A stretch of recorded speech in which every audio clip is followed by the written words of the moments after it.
औज़ु बिल्लाहि मिनश शैतानिर रजीम, बिस्मिल्लाहिर्रहमानिर्रहीम। Royal you TV की तरफ से अस्सलाम वालेकुम। सन 1857 की जंग आज़ादी और मुग़ल बादशाह बहादुर शाह जफ़र की ज़िंदगी के हवाले से उर्दू तारीख़ में जबर इस्तबदाद और अंग्रेज़ों के बेतहाशा नाजायज़ दबाव के सबब झूठ की आमेज़िश हुई। हाल ये हुआ कि मौलवी ज़काउल्लाह साहब जैसे ईमानदार मौरिख़ भी अंग्रेज़ों की धमकियों की वजह से झूठ लिखने पर मजबूर हुए, और बाद में जिन लोगों ने भी इस मामले में वाक़यात और असबाब को बयान किया, वो लोग ज़्यादातर अंग्रेज़ों के मुखबिर और तनख्वाह याफ्ता मुलाज़मीन थे। इसलिए इनकी बातों पर एतबार कर लेना महज बेवकूफ़ी ही होगी। आज की वीडियो में आखिरी मुग़ल ताजदार मिर्ज़ा अबू ज़फ़र सिराजुद्दीन मोहम्मद अल-मारूफ बहादुर शाह ज़फ़र की ज़िंदगी के हालात पर बात होगी। आप लोगों से गुजारिश है कि हमारे चैनल को सब्सक्राइब कर लें और साथ ही साथ बेल आइकन को भी हिट करें। बहादुर शाह जफ़र 24 अक्टूबर सन 1775 को पैदा हुए। आप अपने वालिद अकबर सानी के दूसरे बेटे थे। इनकी वफ़ात वाले दिन यानी 28 सितंबर सन 1837 को आप तख्त नशीन हुए। मुगलिया सल्तनत इस ज़माने में सिर्फ बराए नाम दिल्ली तक महदूद होकर रह गई थी और अमलन इसकी हुकूमत ख़त्म हो चुकी थी, मगर हिंदुस्तान के बेशतर लोग, चाहे हिंदू हों या मुसलमान, मुग़ल हुकूमत से अकीदत रखते और मुग़ल ताजदारों से मोहब्बत रखा करते थे। गो के आखिरी मुग़ल बादशाहों में ऐशो इशरत और हुकूमत से सरफ़े नज़र ज़्यादा था, मगर फिर भी बहैसियत मजमूई लोग इनसे अपनी मोहब्बत का इजहार करते थे, क्योंकि ये लोग हिंदुओं और मुसलमानों के मुश्तरका कल्चर की पैदावार थे। ज़्यादातर मुग़ल हुक्मरान राजपूत शहजादियों, जो कि मज़हबन हिंदू होती थीं और मुग़ल बादशाहों से बिहादी जाती थीं, के वतन से पैदा हुए थे। इसलिए ये लोग होली, दिवाली और दुशहरा जैसे हिंदू त्योहारों में शिरकत करते थे। मौजूदा दौर में ख़ास तौर पर इंडिया में एक तबका ऐसा पैदा हो गया है जो मुग़ल हुक्मरानों को इंतहा पसंद मुस्लिम हुक्मरान कहना शुरू हो गया है, जो कि सरासर तारीख के साथ चीटिंग और फ्रॉड है।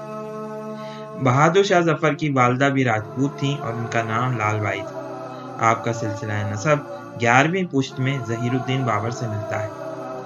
बहादुर शाह जफ़र अपने वालिद के पसंदीदा जानशीन नहीं थे। दरअसल अकबर सानी अपनी बेगम मुमताज़ बेगम के ज़ेर असर थे और वो चाहती थी कि इनका फर्जंद मिर्ज़ा जहांगीर तख्त नशीन हो। अकबर शाह दोयम मुमकिन था कि इस बात को कबूल कर लेते, लेकिन मिर्ज़ा जहांगीर अंग्रेज़ों से मिल चुके थे, इसलिए वो जानशीन नहीं बन सके। सन 1837 में जब बहादुर शाह तख्त पर बैठे, इस वक्त इनकी उम्र 62 साल की थी। बहादुर शाह एक इंतहाई शरीफुन्नफ्स, रहमदिल और आला किरदार के इंसान थे। इनके ज़ाती किरदार में चंद खूबियाँ ऐसी थीं जो उन्हें पुराने मुग़ल बादशाहों से अलग और मुमताज़ करती थी। वो शराब बिल्कुल नहीं पीते थे। हकीमुल्लाह एहसानुल्लाह खान, जिन पर मुगलिया हुकूमत का गद्दार और अंग्रेज़ों के एजेंट होने का शक था, को उन्होंने 2 बार मरने से बचाया था। इसी ज़माने में ईस्ट इंडिया कंपनी हिंदुस्तान के बेशतर हिस्से पर अपनी साजिशों और चालाकियों और हिंदुस्तानियों की हिमाकतों और आपस की लड़ाइयों की वजह से काबिज हो चुकी थी।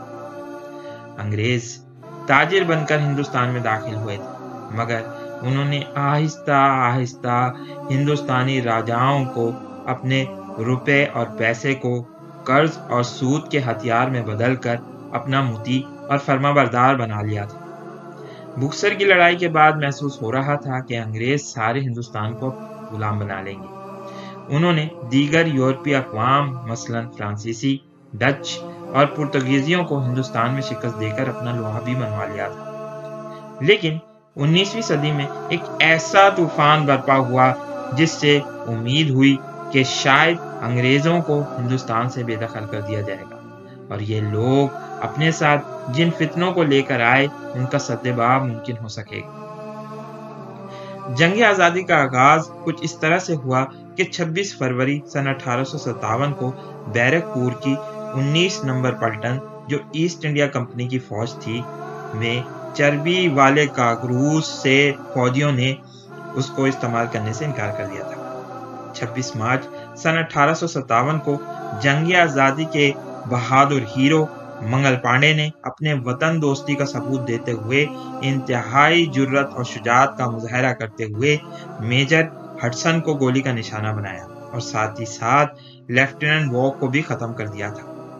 اپریل کے مہینے میں میرٹھ، امبالہ اور لکھنؤ وغیرہ میں انگریزوں کے بہت سے مکانات جلا دیے گئے تھے۔ 6 مئی کو میرٹھ میں پھر 90 سپاہیوں کو آزمائش کے طور پر چربی والے کارتوس دیے گئے۔ 50 سپاہیوں نے ان کارتوسوں کو استعمال کرنے سے صاف انکار کر دیا اور اس جرم میں ان کا کورٹ مارشل کیا گیا۔ اس لیے 10 مئی کو میرٹھ میں ایک ہنگامہ برپا ہو گیا۔ جیل کی دیواریں گرا دی گئیں اور ہندو مسلم سپاہ انگریزوں کا خاتمہ کرنے پر تل گئیں۔ پھر یہ سپاہی علم بغاوت بلند کرتے ہوئے دہلی کی جانب روانہ ہوئے اور 11 مئی سن 1857 کو یہ لوگ دین کے نعرے لگاتے ہوئے دہلی میں داخل ہوئے۔ بہادر شاہ ظفر ان معاملات میں اتنے بے خبر تھے کہ شروع میں انہیں یہ بھی اندازہ نہیں ہو سکا کہ اس ہنگامے کی نوعیت کیا ہے، مگر بعد میں ان کو اندازہ ہو گیا کہ یہ معاملہ اب سنگین نوعیت کا ہوتا جا رہا ہے۔ جب 1-2 روز کے بعد دہلی پر انقلابیوں کا قبضہ ہو گیا تو بادشاہ کو اس بات پر زبردستی مجبور کیا گیا کہ وہ اس تحریک کی قیادت اپنے ہاتھ میں لیں۔ شروع میں بادشاہ کا دل نہ تھا کہ وہ ان لوگوں کا ساتھ دے، مگر جیسے جیسے تحریک زور پکڑتی گئی وہ اس میں مبتلا ہوتے چلے گئے اور پھر وہ آخر وقت تک تحریک کے ساتھ رہے۔ مگر بالآخر انگریز دہلی پر فتح کا پرچم لہرانے میں کامیاب رہے اور اس کے بعد انہوں نے دہلی کے عوام سے خوفناک انتقام لیا۔ ہزاروں کی تعداد میں لوگوں کو پھانسی دے دی گئی اور گولیوں کا نشانہ بنا دیا گیا۔ جنرل نکلسن 14 ستمبر سن 1857 کو کشمیری دروازہ توڑنے میں کامیاب ہوا اور اس لڑائی میں اسے سکھ اور پنجابی فوجوں کی مدد حاصل تھی۔ اس کے بعد یہ لوگ شہر میں داخل ہو کر عورتوں کی آبرو ریزی کرتے اور مسلمان چن چن کر ہلاک کیے جانے لگے۔ مسلمانوں کی جائیدادیں تباہ ہو گئیں، وہ کوڑی کوڑی کو محتاج ہو گئے۔ جنگ کے شروع میں ہندوستانیوں کو کامیابی ملی تھی، لیکن انگریزوں کی عیاری اور فریب نے لڑائی کا رخ ہی بدل دیا تھا۔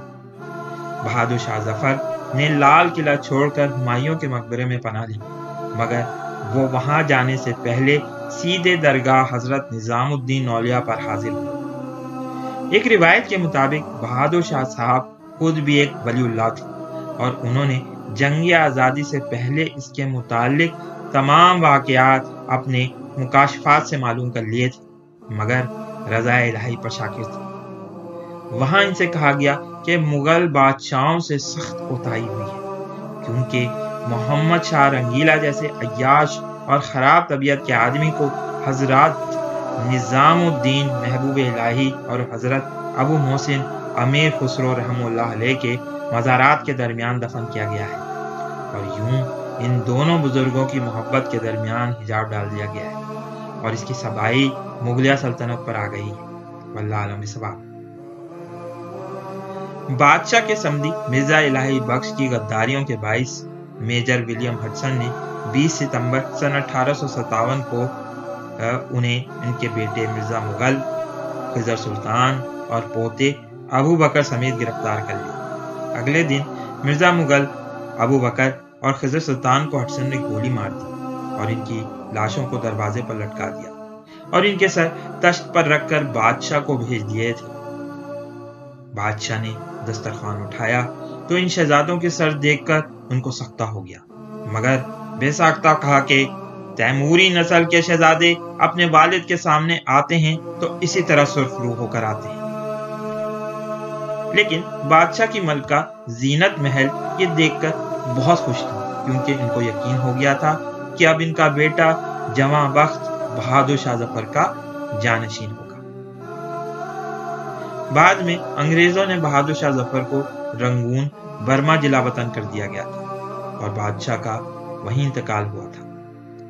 بادشاہ کی خبر انگریزوں نے تمام لوگوں سے چھپائی تھی تاکہ ان کی قبر کو مرجع خلائق ہونے سے بچایا جا سکے، کیونکہ ہندوستانیوں کے دل میں آج بھی اپنے آخری ہرد عزیز بادشاہ کے لیے بے انتہا عشق و محبت پائی جاتی ہے۔ سن 1990 کی دہائی میں بالآخر یہ قبر دریافت ہوئی اور یہاں بادشاہ کا مزار تعمیر کیا گیا ہے۔ بہادر شاہ ایک اچھے بادشاہ ہونے کے ساتھ ساتھ ایک بہت ہی عمدہ شاعر بھی تھے۔ آپ کا کلام اردو شاعری میں بے انتہا مقبول ہے۔ کتنا ہے بد نصیب ظفر دفن کے لیے، کتنا ہے بد نصیب ظفر دفن کے لیے، 2 گز زمین بھی نہ ملی کوئے یار میں۔ اس ویڈیو کو لائک کیجئے، شیئر کیجئے، دوستوں کے ساتھ ڈسکس کیجئے۔ بہت بہت شکریہ۔ السلام علیکم۔